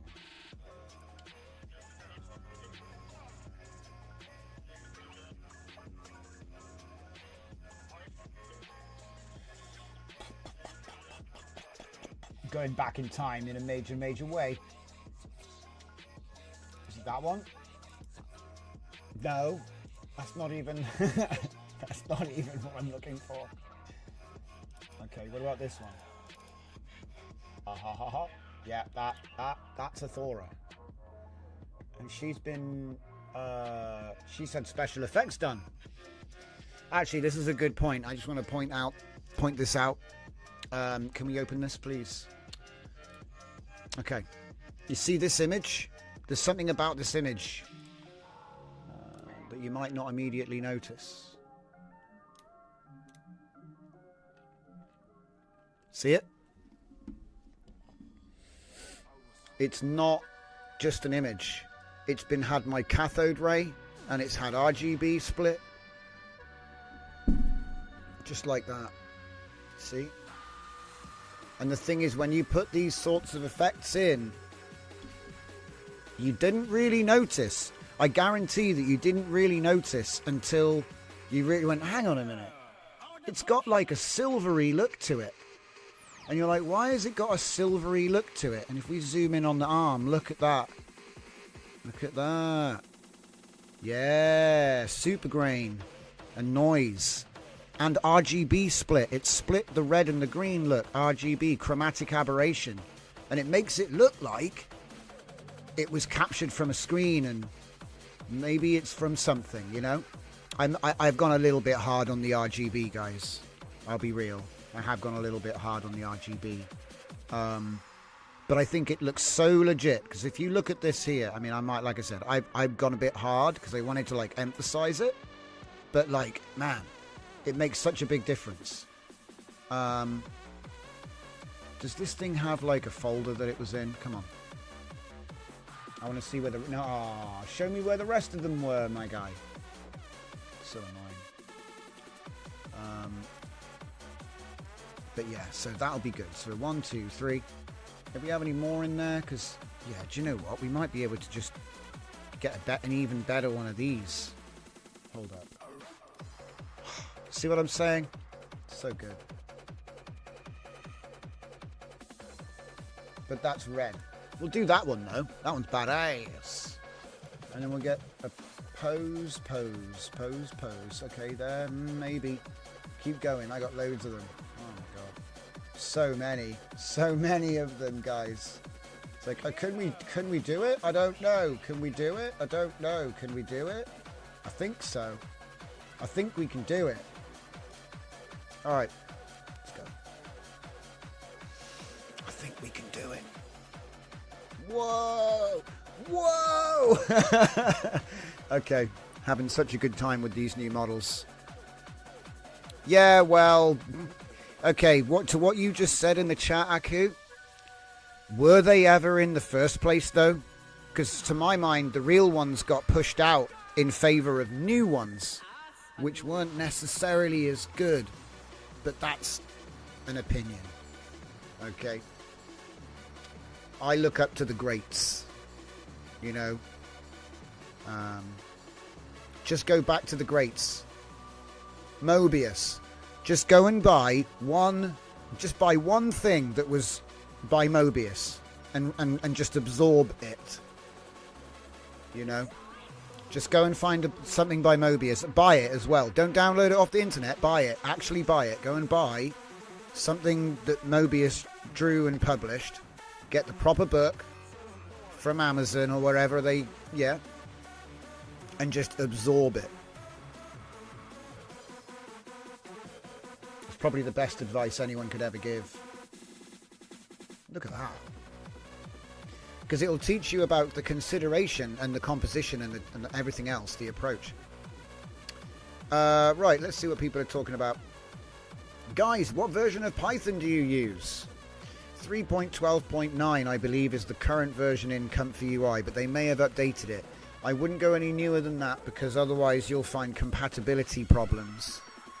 You know, like stuff is not new, not that new.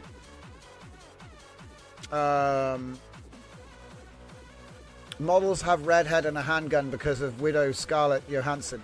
Do you know what? I thought it would have been that, but there's actually a pretty long heritage of anime redheads. Really, really long heritage. But yeah. Do you know, I could actually go back. If you go on the Thora on my Civet, you can see that she's had the same haircut for 2 years. But the guns are better now. Juan's really good at doing guns, you know. I love this like black and white. See, we've kept my my watercolor rules, my watercolor ink rules. I wanted to see what it was going to do, and it seems to be doing the same sort of thing. All the attention on the character is in full color. You get a really detailed face because the Face ID. Brilliant. Yeah, kind of actually, because the ukiyo-e style is actually a kind of watercolor ink. Yeah. So it is a little bit Metal Gear-ish.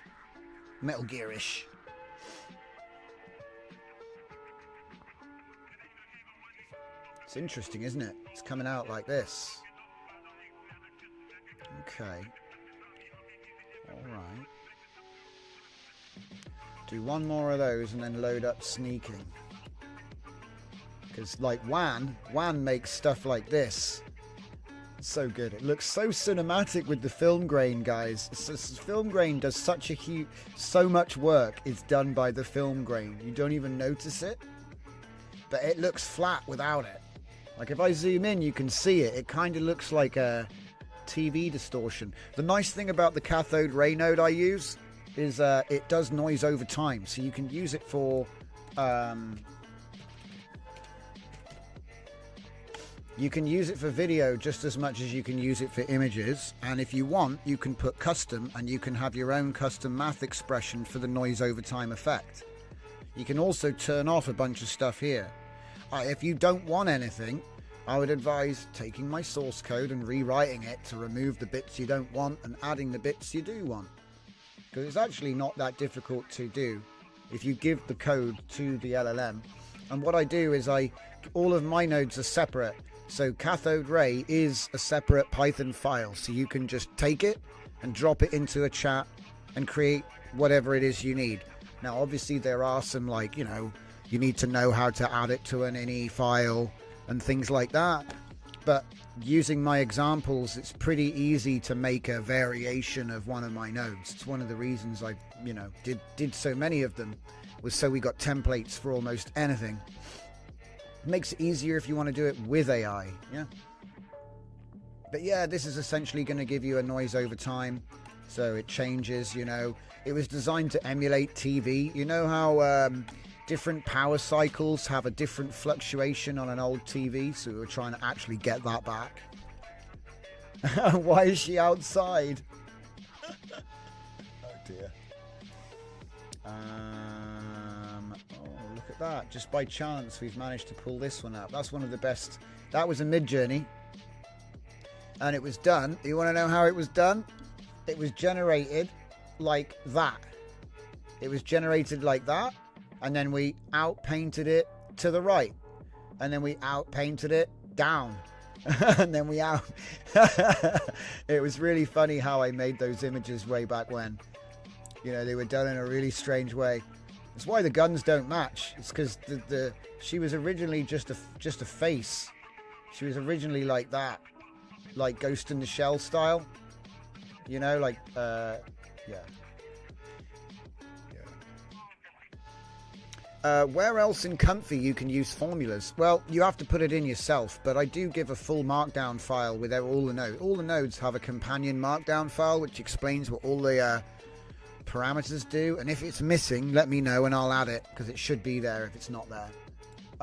For example, let me just show you. So if I go to the Mushroom Fleet, I go to the DJZ nodes, and then I go down to, what was it we were using? We were using cathode ray, wasn't it? If I go down to the cathode ray, oh, hang on a second, I need to step away from the keyboard. If we just hold the line, I'll be right back.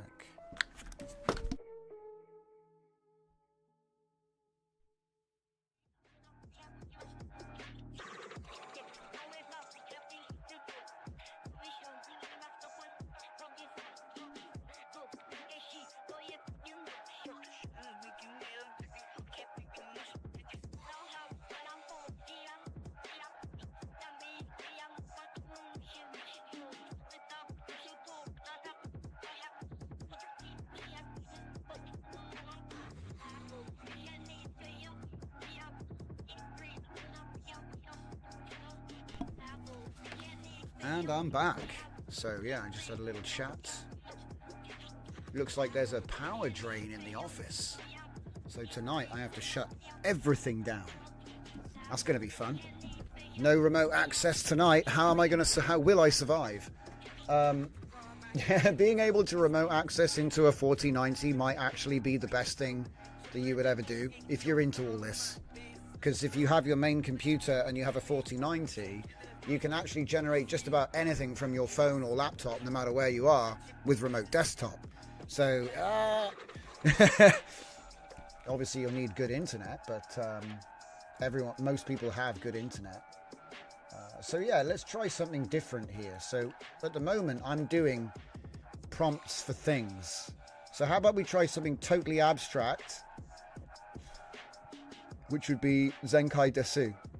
Now, Zenkai Desu has nothing to do with any of what we're doing right now. It is one of my earliest works. It's 350 style models in one prompt list, and I use it for evaluating. So this will be interesting, because Gundam Dungeon style giant robot standing in the middle of a dark room. Gundam Dungeon. Hey, there's something. It's Gundam Dungeon.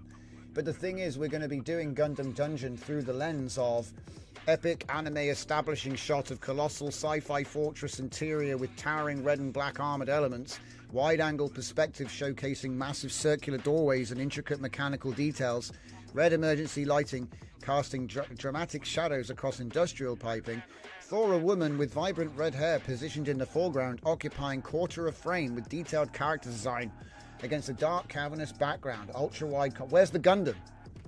Did I miss something? What?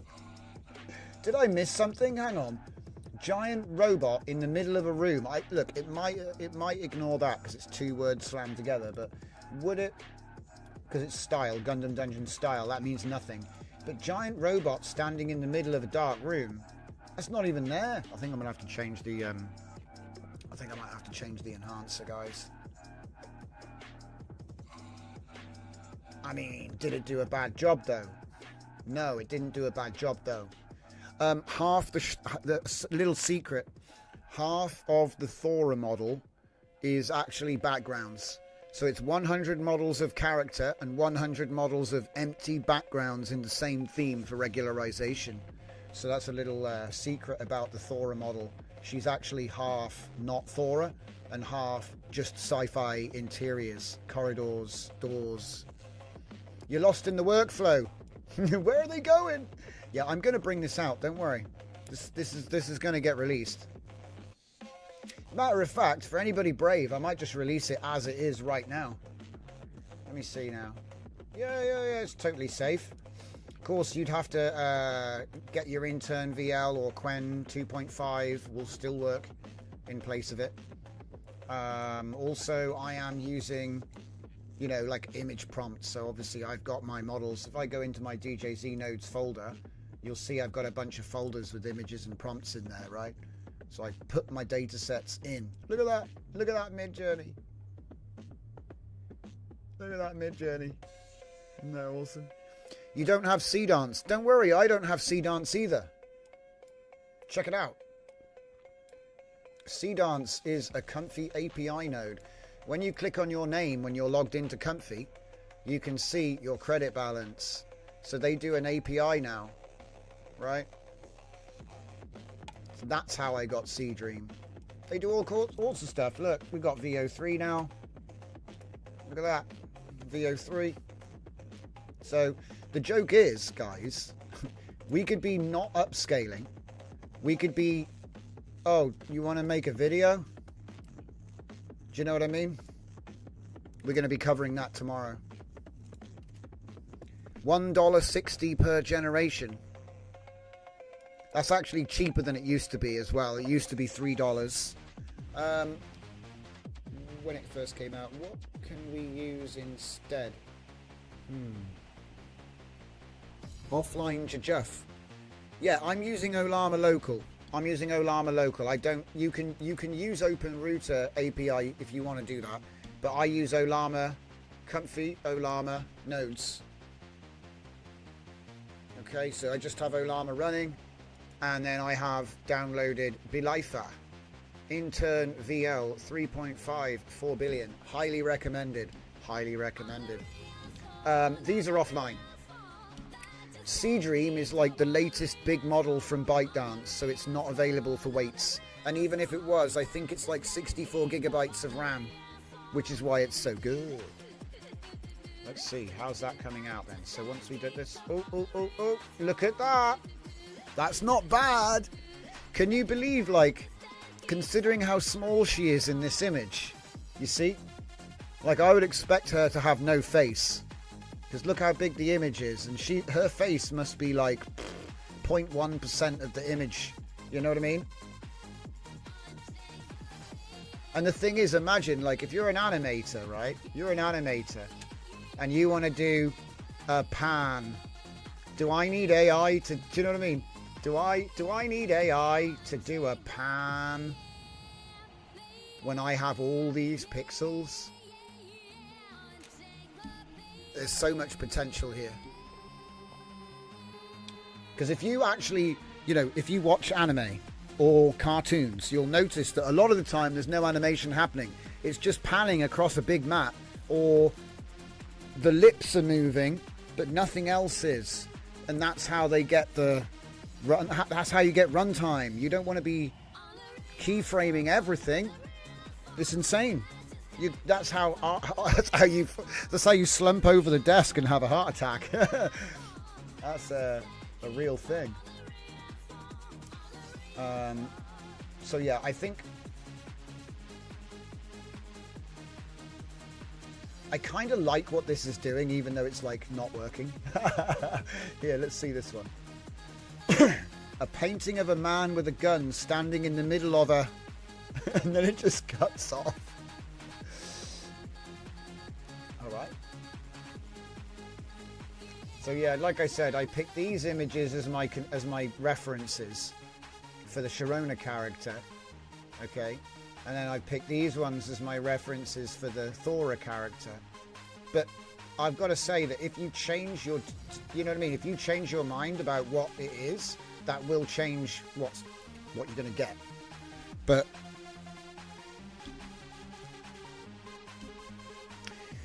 if you could export the character on black screen, well, you can do RemBG and you can put her on black if you want.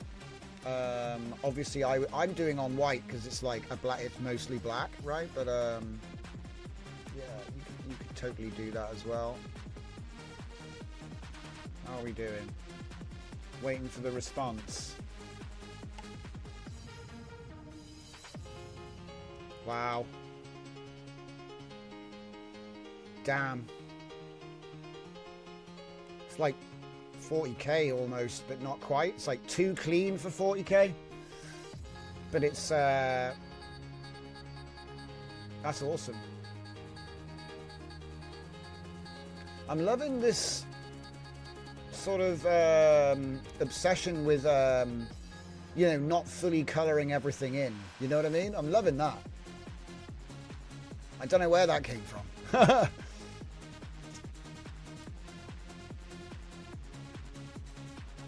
Watercolor, graphic, detailed. It must be the detailed ink line work, maybe. No, I think that was already in. I don't know. Oh, crap. Emphasizing her predatory stance against natural.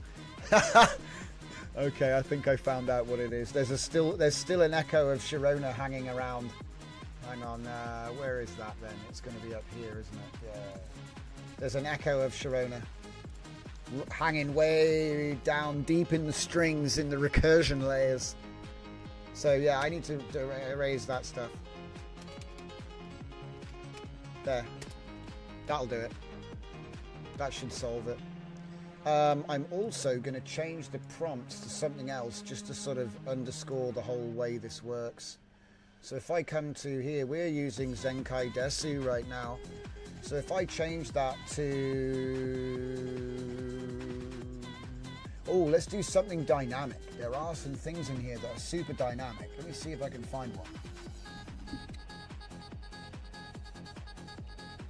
It might be easier to do it with the... Okay. Plan B. Paradistro. Void Chamber. That's a classic. Okay, we'll let it cook that one. And then I'll get my image prompt node. And we'll do Energy Punch. Energy Punch. It's in here somewhere. Melee. Oh, it's called Melee. Melee Energy Punch.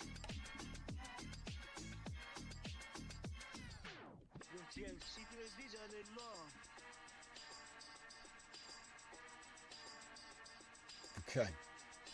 It's still thinking about it. I do like how this one came out in the end though. Check that out. Like, it, say you wanted to do, like, the funny thing is you could use this to make like a concept art book where you release a book of concept art that isn't actually in any story, but you know what I mean? Because it does look, it looks like, that's what it looks like. You just put some notes in, like what you think this was going to be. It got cut because reasons. You know, it's just nice little bits and pieces you can do. Like, I wouldn't be making it up either. It would actually be cut. I'm not I'm not saying make a bunch of fake concept art. I'm just saying, like, this is the sort of stuff which I would appreciate. If I was a fan of whatever this is, I would appreciate being able to buy stuff like this. So obviously this isn't actually a thing. The book isn't out, or if it is, I don't tell anyone about it yet. Oh yeah, look at that. That's super cool. And this is gonna sharpen up beautifully. Because I work with what's called noisy latents, which is basically where you don't try to make it perfect, because a little bit of roughness is actually nice for the next stage. Now, it is a shame that we can't keep this sort of stuff, but we just have to have that on this end too, which we don't. We're relying on the base model for the watercoloriness. And look, it's so good. The watercolor stuff is so good. In a way, I kind of prefer it to, you know, what we're going to get, which is going to be like a super clean face. It may even have more detailed eyes and stuff. But I would expect this sort of superstructure to be sharper. We'll probably lose a little bit of the texturing. You know, that's what happens. But I save them both. So, there we go. Look at that. See, we've got a super clean face, as I say. It's the same though, it's identical. See, sometimes you lose the expression, but in this case, I don't think we have. It still looks a little bit less, it looks more casual when it's clean, which is just psychological, I think, maybe. Ah, look at that, we haven't actually lost all the watercolor stuff this time. That's nice. But I tell you what, I do like that. It's the, yeah, I think it's Ukiyo, is it Ukiyo-e? I forget the name. But that is the, you know, like the Metal Gear Solid style illustration type. It's like a sketches with a watercolor ink. It's almost like calligraphy, I guess. But yeah, as you can see, it's like tightened up all of these lines real nice. Real nice. And also, I would point out, if I was to take a crop here, I could actually put it back through again. I'm not going to do that. I'm happy with how it is. But, you know, there is an element of cut. You can crop and regenerate if you need to. Whoa! They build Jupiters. It's a little bit confusing. It looks like he's building Jupiter.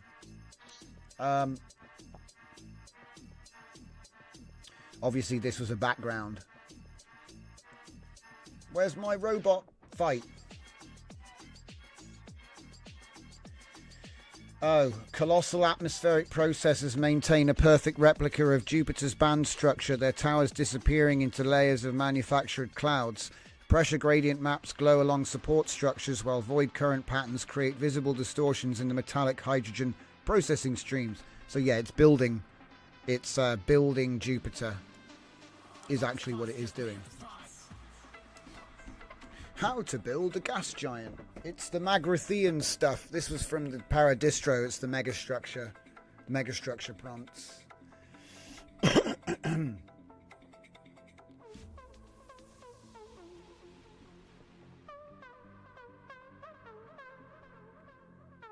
See what we get.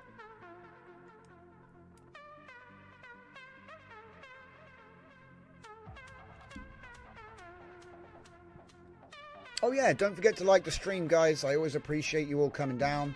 But YouTube likes to let people know when you let them know. Ah, look at that. That's beautiful. Little bit of, see what I mean? You get a little bit of weirdness going on. Like, I don't know quite why these pipes are all twisted up here. Maybe there's a reason for that, but everything else is solid. Like, I would just crop it. I'm not trying to make this. I just threw one in there to see what it would do. And it did a good job. I really do like the detailing on the tower. The towers look great. They're really spectacular. Okay, so, wait, is that the image? Did I forget to do something? Okay, so...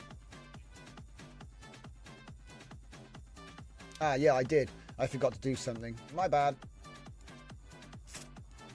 I need to get this image. Oh. Ah, yeah, true. We've already got our character reference, so we don't need to put another one in there. Okay. See, I'm trying to see what the behavior is when we mess around with, like, having just an IP adapter active. So we've got, like, our ID with the IP adapter, but then we put the actual image that we want to process for the caption that's being fed into the Olama.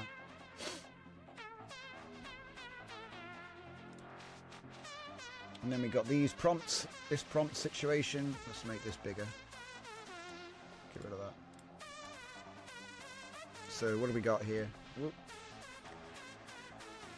Red hair swinging a glowing fist. That was the prompt. Anime KZK woman with red hair swinging a glowing fist. And so now, what the what the anime establishing shot of powerful sci-fi warrior Zelgadis. Who the heck is Zelgadis? Hang on a sec, we're giving a bit of a fart here. What the heck is that? What the... What? Excuse me? What the heck is this? What is this? What have I just found here? Super Smash Brothers. A Fox player. I don't play Super Smash Brothers, guys. I don't know what that is. Sorry.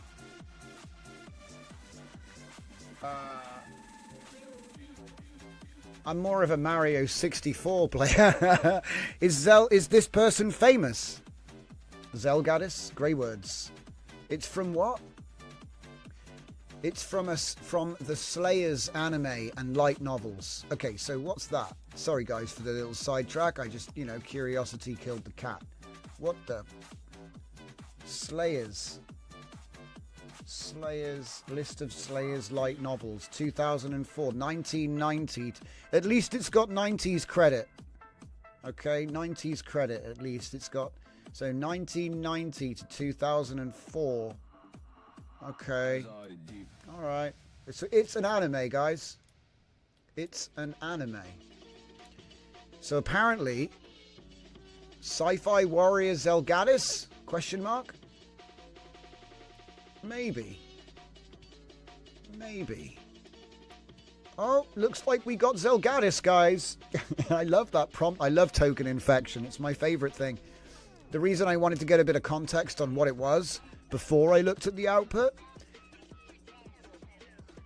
was so that it would make sense. But yeah, he's doing an energy punch. There's a city in the background. Not the best enhanced prompt there. I've never seen it do that before. Zelgadis. I wonder what it was that identified that. I reckon it could only be this. Intern VL introduced that. That's where that came from. And suddenly it's obsessed with Zelgadis. Oh, well, it's gone now. Right, back to normal.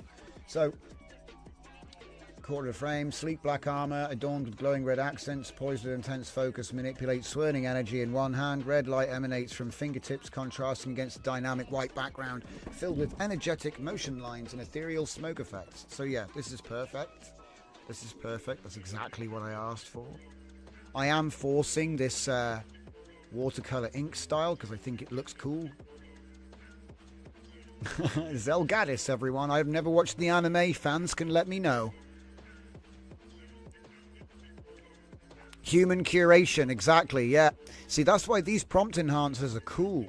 But the real way is to take the image, drop it back in, lock the seed, and then using the prompt, do prompt engineering to make perfection. Whoa, hello, Scarlet Witch. Anyone? Scarlet Witch? Am I right? Come on, man, that's like she's aping Scarlet Witch. You know, like earlier you guys were saying, oh, it's the Scarlett Johansson. I think it's all the Avengers, you know what I mean? Just being overtrained, you know? So you're going to see some likenesses. But in a way, you could say this was Phoenix from X-Men 3. You know, she also had red hair and did telepathic stuff and made these poses. You see what I mean? It's like it could be this just, yeah. But it does look like, you know, the modern sorceress is Scarlet Witch. System prompts for the enhancer should insist. Yeah, there aren't any references to other IP Dragon. See, I'm saying we can see the similarity because we're human. But there is no reference to it in the prompt enhancer. I don't use the Avengers or anything like that. It's all 100% pure description. I'm not borrowing. I'm not saying make it a bit like this or a bit like that. I would actually argue that a lot of that Marvel stuff was made arbitrarily, like make it a bit like this and a bit like that. I doubt they've actually... Because look, she's got Thor's freaking buckles on for some reason. And she never has a V. She never has a V on her outfit like that. Which makes me think that's coming from some other superhero. You know what I mean? And Zelgadis was other IP. Yeah, I didn't put it in there. Okay. So the Zelgadis came from captions. So it thought that this image was Zelgadis. The intern VL354B vision. Yep, that's where those captions come from. As I said, they don't come from my prompts. They don't come from my prompt enhancers. They come from the training of the vision language model, which you can't do much about that. There's not much you can do about that. Because you could say that's a bit like Iron Man, you know, having the energy in the middle of the palm. So what I'm saying is, like, you know, there's going to be a lot of similarity when you see these sorts of images. You know, it's like it's built up based on a lot of stuff, but that is my character's face. I could show you so many examples. That is what it looks like. That is her face. You can prompt the intern VL to not use the... Oh, right. We'll just make your point more clear from the outset and we won't go around and around like that. Let's prompt everyone. But no, it's actually the end of the show. So that's that. But yeah, time to shut the machine down. We got to do power. We've got to do a power investigation tonight. We got a power leak. Or something. I don't even know. So I'm going to turn all my machines off. And hopefully we get a 0 reading overnight. That's what we want to see. But yeah. Thank you all for joining. It's been a lovely show as usual. Be back tomorrow maybe. Unless there's some work being done on the power. It might be that they're doing some work as a result of this test tonight. But I'll keep you up to date with a ping in the Discord. So thank you very much, everybody. I'm getting out of here. Watch out for the pings. If we're not back tomorrow, we're back the next day. See you later.